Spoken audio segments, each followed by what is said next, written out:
In the upcoming One Punch Man game, A Hero Nobody Knows, Spike Chunsoft made the decision of making Saitama overpowered. Saitama can kill everyone with a single hit and he does not take any damage. This might sound like the character is completely broken and overpowered given that we're talking about an arena fighter, but he could actually be the worst character in the game. How, you ask? That's what this video is all about. Strap in, folks, because we're gonna be breaking down a lot of this game's mechanics and figuring out whether Saitama is overpowered or complete garbage. One Punch Man, A Hero Nobody Knows is a 3-on-3 arena fighter, except when Saitama is on your team. It will be a while before you can play him. Instead of having Saitama playable, you'll have a portrait of Saitama with a timer, which is how long he'll take to get to the battle. And in the meantime, you'll have to make do with only 2 characters. This comes with a lot of disadvantages, and at the end of the day, not having Saitama could lead to a very quick death. Let me explain.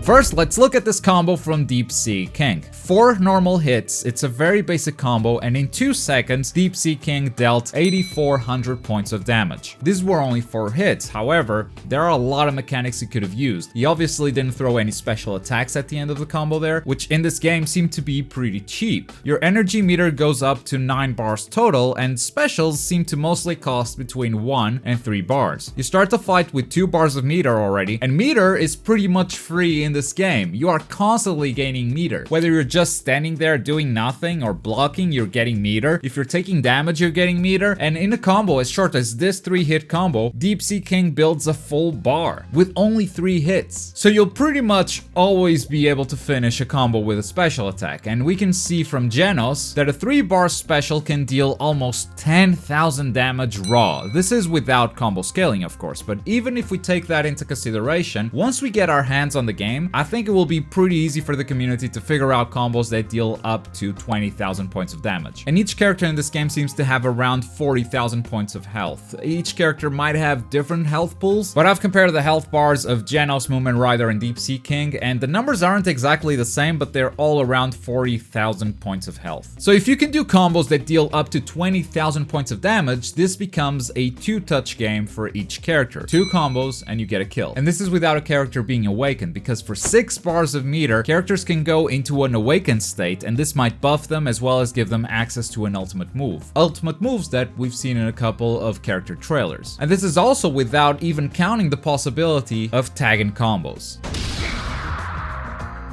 In this game, when you tag in a character, they come rushing at the opponent. They come from off-screen and attack straight away. In the 3 trailers we've gotten so far, I haven't seen a single successful tag-in combo. A tag-in combo would be when a character on stage starts a combo and the next character comes in and continues that same combo without dropping it. The closest example we have in the trailers is this combo from Moomin Rider, where he lands 3 hits and tags in Hellish Blizzard, but you can see the combo counter resets, so that's not a real combo. Now, because we haven't seen it yet, we can't say for sure whether it's in the game or not, but looking at the animations, it does seem like it's going to be a mechanic. And if it is in the game and you only have 2 characters, that's another system you can't take full advantage of. As we can see in this same clip, Genos tags in Moomin Rider, who then tags in Hellish Blizzard, which would mean that you could theoretically tag in 2 characters while extending your combo. And if that's possible, along with the awakening and ultimate attacks, then this game has touch of death combos, where you can just deal 40,000 points of damage in a single combo without a problem. Tag-in combos aren't guaranteed to be in the game though, so we should exclude the possibility of touch of death combos for the sake of this argument, this conversation we're having right now. In fact, when Moomin Rider tags in Hellish Blizzard, on the same frame Moomin Rider summons the new character, the animation on Mosquito Girl cancels from being staggered back to neutral. So tagging in a new character could force a combo to drop. The game could be built that way, which would make tagging in characters a more defensive strategy, which would mean if you have Saitama on your team, you're not missing out on a lot of damage since tag-in combos aren't real, but you will be missing out on a lot of defensive options, and this, I can guarantee it's true.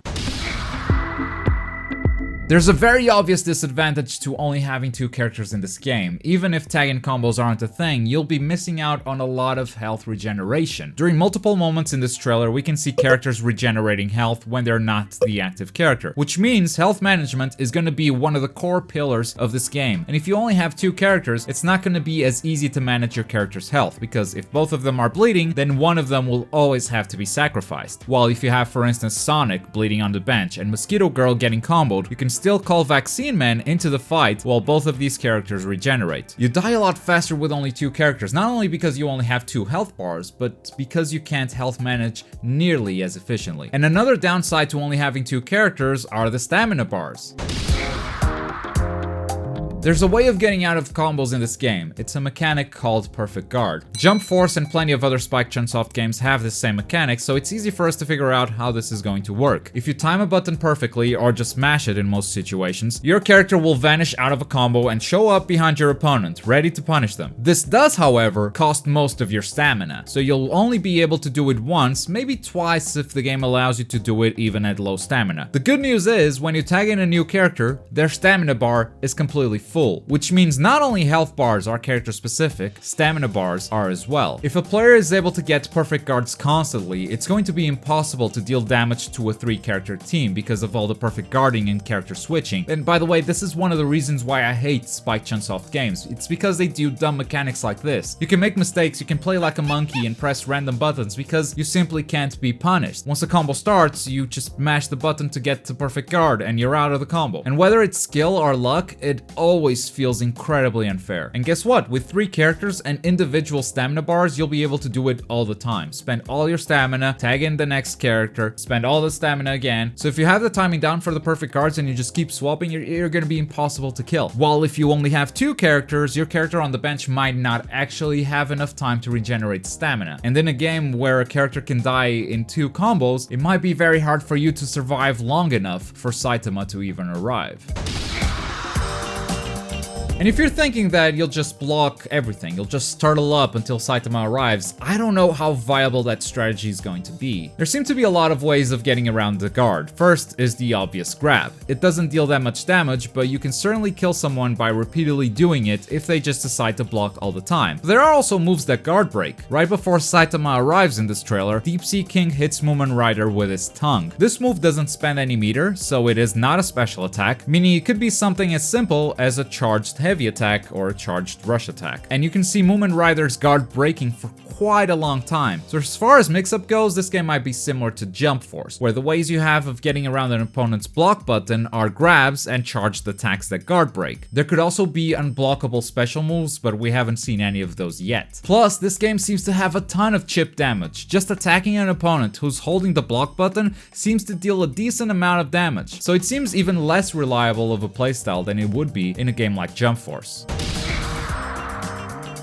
Finally, a note on assists. You may have noticed that so far we've only talked about assists as characters that you can tag into the field. We haven't talked about assist attacks yet. We haven't explored the possibility of you being able to call an assist for a single attack in order to extend combos, in order to force your opponent to block, etc. And that's because we haven't seen any of them yet. But if that's a feature in this game, then forget about Saitama. He is guaranteed trash in this game. Not having access to an assist for that amount of time is guaranteed suicide. But it's time to be a bit more positive. Let's turn this video around. Given all the disadvantages we just talked about, could Saitama still be a viable character? Or even worse, could he be overpowered?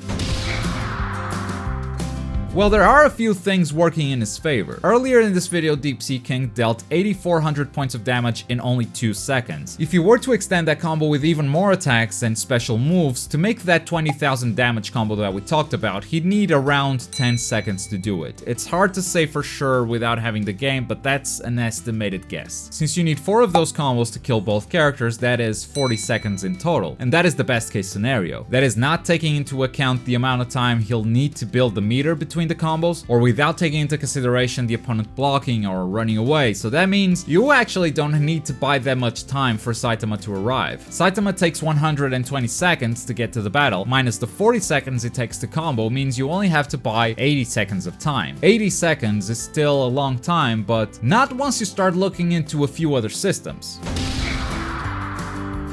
Performing combos in perfect guards will reduce the Saitama timer, allowing him to reach the battle faster. Let's ignore the perfect guards for now because we don't know how easy they are and this mechanic is usually very unreliable in Spike's games. Janos does this 3-bar special move on Deep Sea King, which is an 11-hit combo and deals 10,000 points of damage. And you can see Saitama's clock goes down by 10 seconds. If you can pull off a long combo, let's say that 10-second combo we were talking about earlier, you didn't just buy 10 seconds, you bought 20. The 10 seconds it took you to make the combo happen, plus the 10 seconds that you shaved off the clock. 4 combos and you've officially bought 80 seconds, enough time for Saitama to arrive. And that's not even counting switching out characters to regenerate health, which means the opposing team would need more time to kill them off. That's not counting stagger tactics or blocking or running away, zoning. We've already seen a couple of zoners in this roster and they could potentially be very annoying to deal with. We don't know how viable zoning is in this game, but if it's any good, buying time won't be a problem at all, especially when your opponent is trying to rush in and beat that timer. That's gonna make opponents more predictable, which is the perfect case scenario for any characters that have counters or armored moves. Those would be the perfect fit for a Saitama team. The opponent is going to rush you, and they're gonna try to kill you fast, so armor and counters become that much more powerful.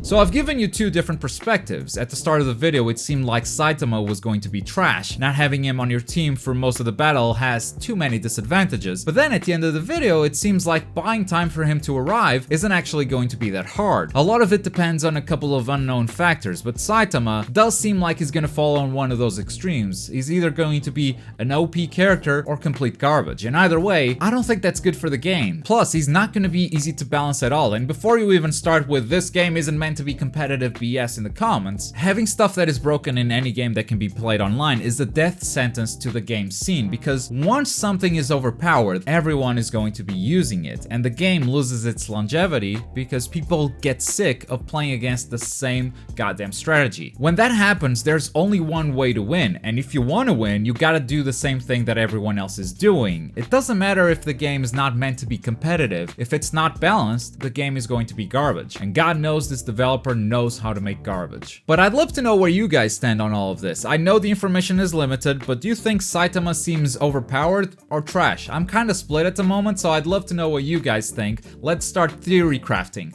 in the comments down below. And as always, thank you very much for watching. My name's Globku, and I'll see you guys next time. Bye.